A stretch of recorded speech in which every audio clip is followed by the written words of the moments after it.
Governor-elect Pat McCrory introduced his transition team at a press conference. The honorary chairs include former Republican governors Jim Holshouser and Jim Martin. He'll also have the help from former Republican Lieutenant Governor Jim Gardner and former State House Speaker Joe Mavretic. Congressman Charles Taylor is also on the team. The advisors also include former Civitas Institute President Jack Hawk. Tom Stith of the UNC Keenan Institute will head the team's staff. He served as vice president of the Civitas Institute. McCrory said he's been working closely with Governor Bev Perdue for a smooth transition. I'm talking to her about what works, what doesn't work. She's helping Ann and myself with regards to even moving into the executive mansion and coordinating that effort. Some things will have to be decided before McCrory takes office. He said he and Perdue are discussing how to handle the implementation of Obamacare because she has to sign off on a health exchange network before the end of November. Frankly, when talking to this governor and all governors, Republican, Democrats across the nation, there's total confusion. No one understands the bill or its implementation.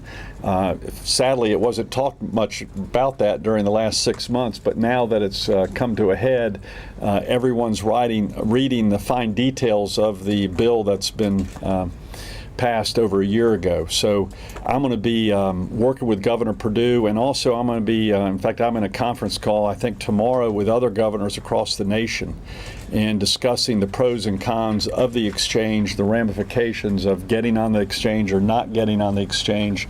So I'm going to go through that process of education to clearly understand not only the short-term ramifications, but the long-term ramifications. Part of the dilemma is the federal government, I think in the next 2 or 3 weeks, better get some more information with regards to its implementation. Elections will also be on McCrory's mind in the early days of his administration. He has to appoint a new state board of elections by May.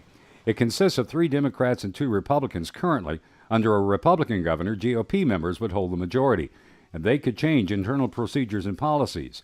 Civitas elections analyst Susan Myrick would welcome some changes. I'm hoping that there will be more transparency.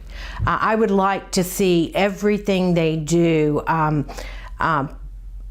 just open for everyone to see, and not only to see but to understand too. A lot of times with the Board of Elections there is a language barrier. They use different words and not many people can understand what they're saying, but that's what I would like to see.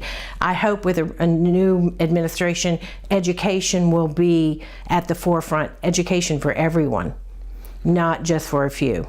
Myrick says in the past, outside groups have pushed legislation with the cooperation of the board's staff and says the new board should stop that practice and leave the laws to the legislators.